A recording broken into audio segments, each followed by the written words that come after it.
नमस्कार दोस्तों, स्वागत है आपका मेरे चैनल कॉमिक्स लाइफ में। शुरू करते हैं मनोज कॉमिक्स की एक और मज़ेदार कॉमिक्स। अब आया तूफान पार्ट 2। लेकिन इंस्पेक्टर को पूरी बात सुने बगैर जीप पर सवार होते देख, अजी साहब पहले मेरी पूरी बात तो सुन लीजिए। Shut up.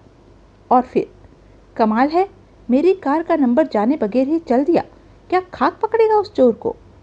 तभी परेशान न होइए, आप मेरे साथ आइए, शायद मैं आपकी कुछ मदद कर सकूं। लेकिन आप? तब डॉक्टर नागेश उस व्यक्ति को संक्षिप्त में अपने निवास में इंस्पेक्टर घाटके की मौजूदगी के बारे में बताकर उसे अपने साथ ले गए। इंस्पेक्टर घाटके ने उस व्यक्ति का नाम, पता और कार का नंबर व मॉडल नोट कर उसे वापस भेज दिया। जब वह व्यक्ति चला गया तो डॉक्टर नागेश अधीर स्वर में बोले, इंस्पेक्टर घाटके, आप फौरन उस कार को ढूंढवाने की व्यवस्था कीजिए। डोंट वरी डॉक्टर, आज नहीं तो कल वह कार पुलिस बरामद कर ही लेगी। फिलहाल तो मुझे यहाँ का काम निपटा लेने दीजिए। आप समझते क्यों नहीं इंस्पेक्टर साहब, मुझे शक है कि जिस कार में अपराधी जग्गा भागा है उसी में वह नाग सवार है। क्या? तब डॉक्टर नागेश अपनी खोज के बारे में बताते हुए बोले, निशान का सड़क पर पहुंचकर गायब हो जाने से साफ जाहिर होता है कि नाग कार में सवार हो गया था।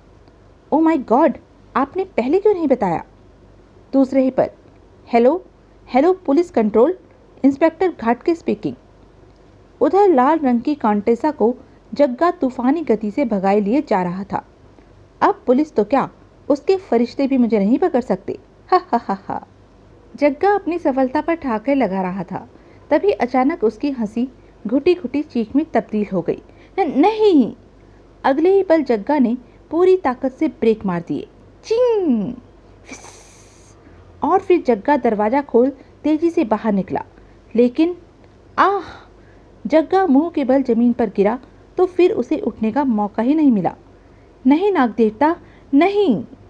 मुझ पर रहम करो नाग देवता, मेरी जान बख्श दो। और फिर आह! तत्पश्चात अचानक ही सांप की आंखों से एक तीव्र रोशनी निकली। कुछ ही पलों बाद नाग ने जग्गा का रूप धारण कर लिया। फिर जग्गा का रूपधारी नाग मशीनी अंदाज में मुड़ा और कार में जा बैठा। दूसरे ही पल जल्दी ही कंटेसा नजरों से ओझल हो गई। कंटेसा के ओझल होने की थोड़ी देर बाद, सर वो देखिए, जीप रोको। जैसे ही जीप रुकी, ओह वह तो जग्गा ही लगता है, पर वह वहाँ लंबा क्यों पड़ा है? और कार भी यहाँ कहीं नजर नहीं आ रही। हो सकता है कार उसने पीछे ही कहीं छोड़ दी हो। लेकिन जैसे ही इंस्पेक्टर और हवलदार जग्गा के निकट पहुंचे, अरे यह तो मरा पड़ा है।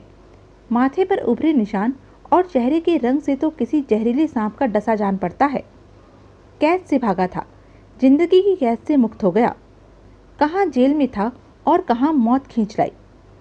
तब इंस्पेक्टर ने आदेश दिया, तुम हेडक्वार्टर को इसकी सूचना दे दो। Yes sir. हवलदार वायरलेस पर हेडक्वार्टर को जग्गा के मृतावस्था में पाए जाने की सूचना देने लगा। उधर जग्गा का रूपधारी नाग कार ड्राइव करता हुआ सोच रहा था, अपने दुश्मनों से तो मैं बाद में निपटूंगा, पहले मुझे अपनी भूख मिटाने का कोई इंतजाम करना चाहिए। फिर अचानक एक जगह कार रोककर जग्गा नीचे उतर आया। अगले ही पल वह सड़क पार करता हुआ शहर के मशहूर होटल ला बेला की ओर बढ़ा जा रहा था। थोड़ी देर बाद, अरे यह कैदियों की पोशाक पहने कौन आ रहा है?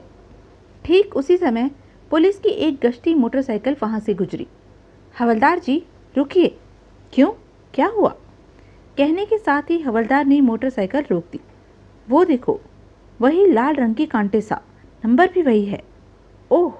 फिर मोटरसाइकिल वहीं खड़ी कर दोनों लपक कर कार के निकट पहुंच गए। लगता है जग्गा कार यहाँ खड़ी कर फरार हो गया है। आखिर घुटा हुआ मुजरिम है, जानता था कार से पीछा नहीं छुड़ाया तो जरूर दबोच लिया जाएगा। लेकिन घाटके साहब ने किसी सांप का भी तो जिक्र किया था। हाँ किया तो था, पर यहाँ तो हमें कोई सांप नजर नहीं आ रहा है। चलो साहब को खबर करते हैं। हाँ, कार तो बरामद हो ही गई है। और फिर दोनों मोटरसाइकिल की ओर चल पड़े। लेकिन अभी वे मोटरसाइकिल के निकट पहुंचे ही थे कि तभी बचाओ! अरे उधर कुछ गड़बड़ लगती है। वह तो जग्गा ही है हवलदार जी। उसने अब भी जेल के कपड़े पहन रखे हैं। आओ मेरे साथ। पट्टा अब बचकर कहाँ जाएगा। उधर ठीक तभी जग्गा ने दरबान को पटक दिया। आह! और फिर होटल में प्रवेश कर गया। थोड़ी ही देर बाद ठक। कौन हो तुम? लेकिन जग्गा के कपड़े देख रिसेप्शनिस्ट मन ही मन चौंका। ओह, यह तो जेल से भागा कोई मुजरिम मालूम पड़ता है। और फिर ठहरो, मैं अभी पुलिस बुलाता हूँ। जग्गा के मुंह से अजीब सी आवाज़ निकली। अगले ही पल उसने रिसेप्शनिस्ट का गला पकड़ लिया और उसे हवा में उछाल दिया। नहीं! और फिर आह! हे भगवान! लेकिन जग्गा रिसेप्शनिस्ट का हर्ष एवं लोगों की प्रतिक्रियाएं जानने के लिए ठहरा नहीं। वह लंबे लंबे डग भरता हुआ बार काउंटर के सामने जा खड़ा हुआ।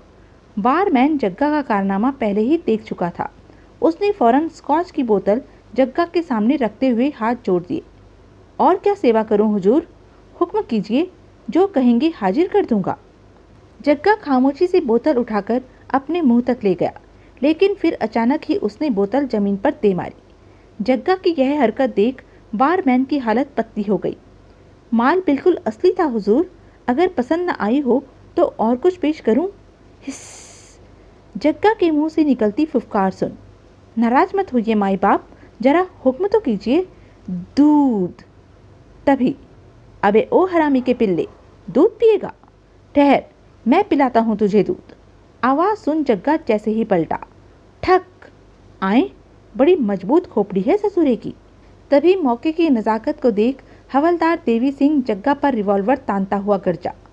खबरदार जग्गा, अब कोई गलत हरकत की तो गोली मार दूंगा। अब तो भाग नहीं सकता जग्गा। हिस्स! अचानक जग्गा का भयानक चेहरा विकृत हो उठा और फिर उसकी आंखों से एक तीव्र रोशनी निकली। अरे, यह हवलदार जी को क्या हो गया? ओह, मुझे कुछ दिखाई क्यों नहीं दे रहा है? तभी ढिशुम! आह!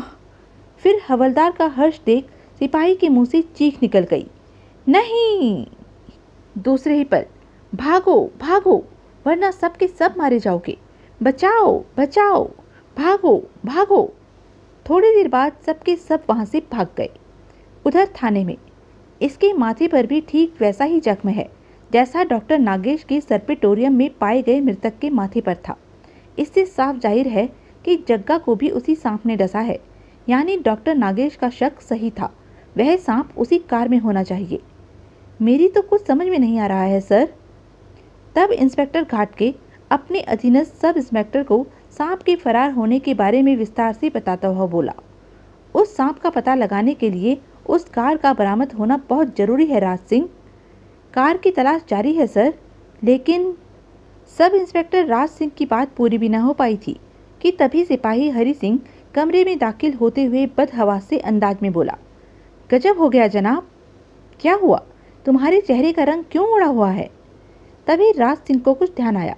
वह बोला, तुम अकेले कैसे? तुम तो हवलदार देवी सिंह के साथ नाइट पेट्रोलिंग पर गए थे ना?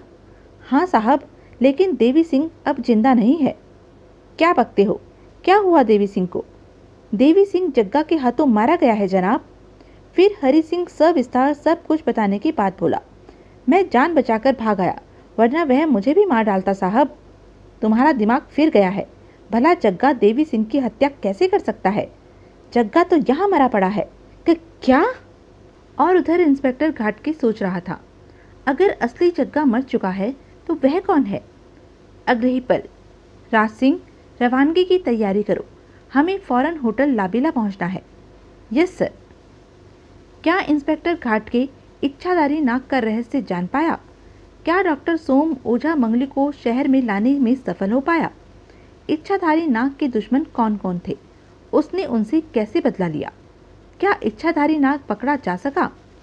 क्या कर्नल रॉबर्ट और अल्फ्रेड सांप के फरार हो जाने के बाद खामोश बैठ गए? यह सब हम जानेंगे अपने अगले वीडियो कौन मरेगा पहले में। तब तक के लिए बने रहें मेरे साथ, और हाँ, मेरे चैनल को लाइक, शेयर और सब्सक्राइब करना ना भूलें। धन्यवाद।